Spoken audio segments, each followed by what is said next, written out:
Chapter 7, Episode 42. Disquieting Night. By evening, the soup kitchen was beginning to wrap up. I hadn't kept track of how many we'd served, but it must have been upwards of several hundred. We'd just repeated the process, cooking and serving, until we'd finally run out of food. A few scuffles had broken out in the line, but those had been quelled quickly with the assistance of the brawny boys. They'd also helped us clean up and volunteered to take Belle and the kids back to the orphanage. Hudam and I just needed to get home. I had been asking Hudam to escort me to the north gate, since my home was a quick space magic spell away from there. Hudam, can we stop somewhere on our way? Sure thing, he said. It was settled. Walking down the street, painted golden by the sunset, we'd begun to approach one of the new zones of the city. The new residence's children were running around in the cold, open air. Good evening, I greeted them. Hi, Ryoma. Slime boy. Here comes the secret boss.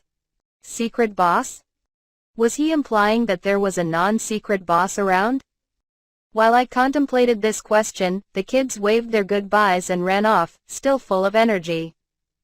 It's still bustling around here, Hudam said. There are a lot of people on the night shift in this area. Accordingly, some beastkin had traits of nocturnal animals. It depended on the person as to whether they were completely nocturnal or could choose to stay up during the day, if they wanted to. A lot of mole beastkin here, right? Hudam asked. Right. I think half of the residents here are mole beastkin. As the name suggested, they had some mole characteristics. It wasn't like they couldn't be out under sunlight at all, but they preferred dark environments to bright ones. Their true talent, though, was displayed underground. Their smaller stature allowed them to maneuver better in tunnels, and they were heavy lifters too. But their most useful characteristic was a special sixth sense they were born with that allowed them to know how likely an underground tunnel was to collapse or become dangerous. Those with heightened senses could not only feel a collapse before it happened, but also sense the presence of water pockets or poisonous gas. Cities closer to mines tend to have more mole beastkin in them, Hudam pointed out. I'm sure they make wonderful miners. Since mole beastkin liked living underground, I had built their homes with basements. Their main living quarters were there, and they usually used the above-ground portions of their houses for storage or to rent out. We made it through the nocturnal district and finally came to our destination in the north-northeast section of town. The shelter, or the group home for the formerly homeless residents of the slums. It was a row of 4 square buildings built with sand slimes and sand magic. I had taken inspiration from government housing in Japan, but these buildings didn't look too clean. The place had the feeling of a neglected boarding house. An acquaintance of mine in college had lived in a place like this. There was a pair of men huddled at a bonfire in an open area. Good evening, I called to them. You again, rich boy? We told you this ain't a good place for someone like you. While their language might have given off the impression that I wasn't welcome, that wasn't the case. They knew that I was the one who had built the shelter and that I was pretty close to Libel.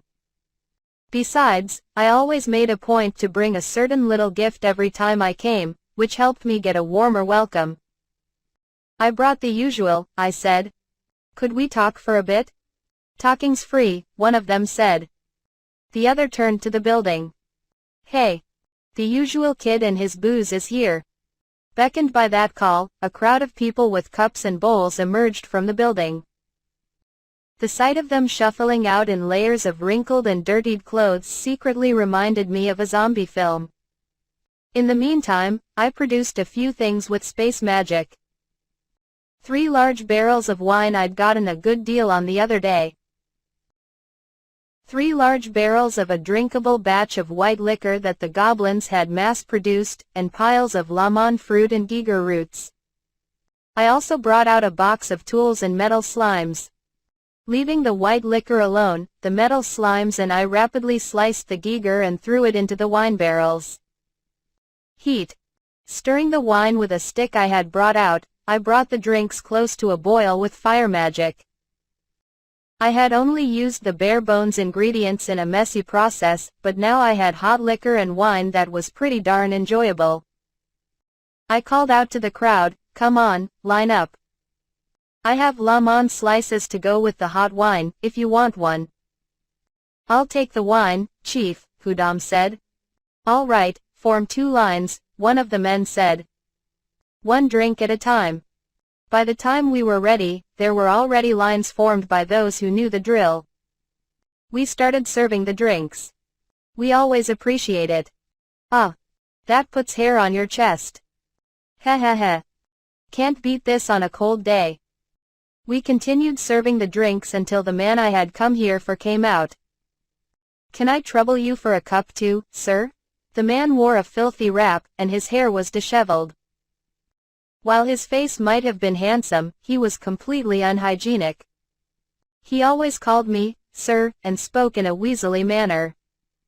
"It hasn't been too long since I last saw you." "How have you been?" I asked. "Really good, thanks to you." "Can't thank you enough. Any problems you're having lately?" By this point, he had gotten his drink and come around to my side of the barrel to get out of the way of the line. "Not much around here. Peaceful. You got us shelter, and even the folks that never really settled down ain't complaining about a place to get out of the cold." "Well, with this many people you always got a few scuffles, but Libble's been working with us on that." "Good. I'm glad there's no major issues." "Yeah. Thanks to you, sir." The man took a sip of liquor and exhaled, his breath fogging in the air. He waited until the fog disappeared before adding, "Well, I got one piece of news. Just not from around here." "Oh? What happened?" I asked. "The bar I told you about before. It's been closed for a while, but it's been turning out lots of bottles and food trash. There's even more now, they're leaving out trash every day, when it used to be every couple of days. Folks who get their meals from the trash were happy about it. Seeing that the bar's taking shipments often, it looks like they might open up soon." "Really? I would love to stop by if they do." "So would I. And that's about it around here. I'd just be talking about the snow otherwise." "That's understandable, with how much snow we've had." "Oh, speaking of, at this point we had run out of liquor, so I let the crowd know and put the barrels away. At the same time, I produced a package via space magic. It's just leftovers from lunch, but if you want it. It's hard, so be careful." "Thanks, sir. Us mice beastkin love anything with a crunch. I like your style." "See you later." He took the package, finished his drink, and sauntered off. After a short time, we also ran out of wine, so the crowd dispersed. Now that I'd finished my detour, we headed for the north gate. En route to the gate, Hudam asked, "Do you always hand out booze there, Chief?" "You're asking me now?" He had helped me without saying anything, so I thought he knew. "Well, I had heard that you did."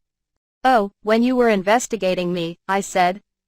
"I've done it quite a few times. And I have a couple of reasons for it. One of them is just to get the alcohol off of my hands. My goblins were very passionate about this. Ever since they had developed a taste for alcohol, they'd started distilling it every day, as long as they had ingredients. Fatoma's white liquor was easy for them to make and didn't take long to mature, which left me with barrels of the stuff constantly. I had the drink slimes help consume them, even though I still had a good amount of the wine I had stockpiled for that purpose. I didn't want to just dump the stuff, especially since the goblins worked hard for it, so the barrels kept piling up. Like a parent who keeps every drawing their kid has ever made. I don't know if that's an accurate comparison, but that was one of the reasons. "And do you remember the man I spoke to last?" "I am technically your bodyguard," Hudam said. "I stayed out of it because it was clear you knew each other." "He's on the job, isn't he?" "Yes. He's a tipster. When I started a bunch of these projects, he was introduced to me by Libble." He said since he'd be busy, the man you saw today would know about almost everything that goes on in the city. He evidently has friends all over Gimel. His standard price is a drink and a meal. Depending on the type of information I ask for, I pay extra. So you hand out the booze to everyone as a cover? Partially. It's also that the former residents of the slums help get me that information indirectly. They work all over the city by picking up trash, for example. They all gather information, which passes to my informant. Then he passes the most relevant tips to me. In that sense, they are all informants, whether they know it or not. I wanted to thank them somehow. Hudam seemed to understand my sentiment.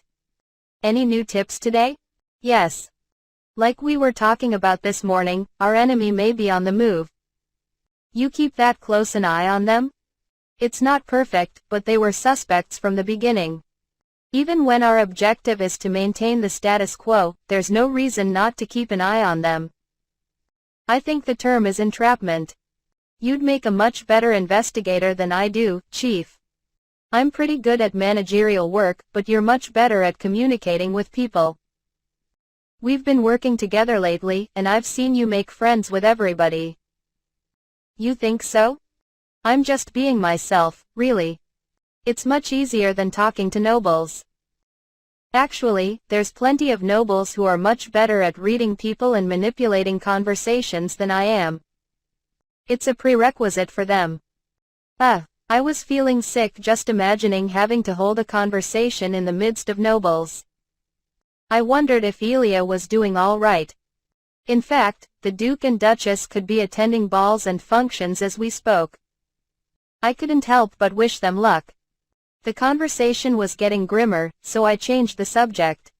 You were noble-born, weren't you, Hudam? Do you know much about what goes on in high society? I'm oblivious to it. I practically ran away, so not much about the past few years. I could tell you about things that happened up to my student years. And it depends on the topic. The topic, I contemplated. Anything would be news to me, and I'm curious. Well, can you think of any house that might hold a grudge against Duke Jamil regarding a fire? Hudam hesitated for a beat. Why do you want to know? Carrying on from our conversation this morning, I was wondering why the enemy chose arson as their first method of sabotaging the city. I couldn't shake it. It is possible that they didn't care how they caused a commotion in the city, and there's no guarantee the arson has anything to do with their identity, but, anyone come to mind? I don't know about a grudge, but one house that both has connections with the Duke and is associated with fire would be the former Margrave volcano. I'd never heard of that name. By former, you mean. Long story, but it was revoked, which makes him an earl. It had to do with Duke Jamil. Like I said, it's a long story, but we walked to the north gate as Hudam told me about volcano. It made the wind bite colder and the night seem a little lonelier.